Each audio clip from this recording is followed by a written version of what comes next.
Hi, I'm Rachel Oslund, and I am a licensed home inspector and have been one since 2006.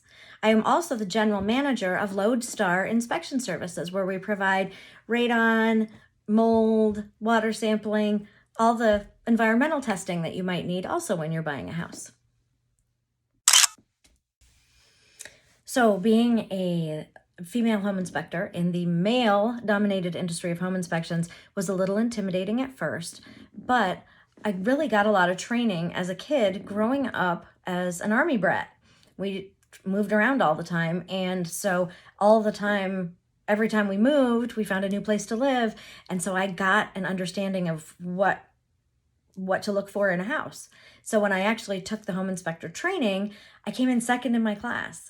There are only 4 or 5 female home inspectors in Maryland, and they all have pretty strong followings because there's something about the attention to detail that women bring that's a little bit different than men in the home inspection. And some of us have a different ability to communicate some things in a more sensitive way to some people. Women are definitely needed in this industry, and so it's pretty exciting when I hear of people who are interested in getting into it.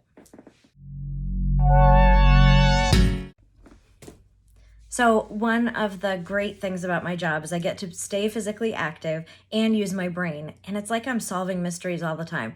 I got a call from a client once after she moved into her house, and she said, "Rachel, if I'm ever murdered," and I was like, oh my gosh, if you're ever murdered.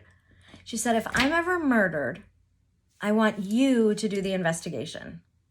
And once I got over the fact that she was talking about being murdered, I realized what a huge compliment that was. And that actually demonstrates actually what I like about being an inspector. I get to solve mysteries, figure out what clues and symptoms might lead to what in a house, and I get to share that with people, have a little fun. So being a home inspector is great.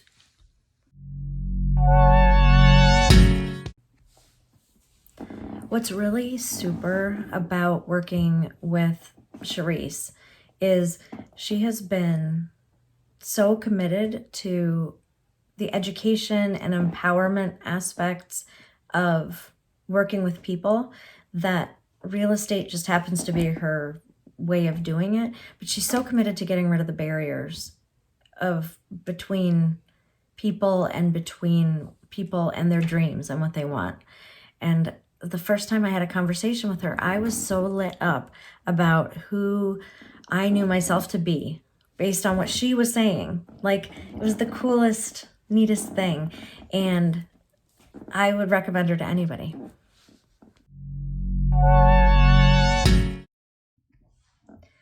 To choose your home inspector, you can go online and go to Internachi or the ASHI website, or you can ask your realtor and your lender and your friends and your coworkers, who did they use? Who did they have a good experience with? And then call around and talk to those people and find out which one seems like they're going to work well for you.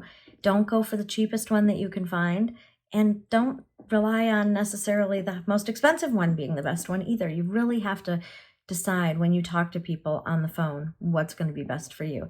The home inspection is an opportunity for you to learn about your house. It's not just another check mark so that you can get closer to settlement. It really is a great educational opportunity for you. So take it. And don't worry about the house passing or failing, because there is no such thing. It's just information about the house. So find a great home inspector and get connected so that when you are really ready to buy, you've got a person lined up. You don't have to worry about trying to figure that out in a rushed situation.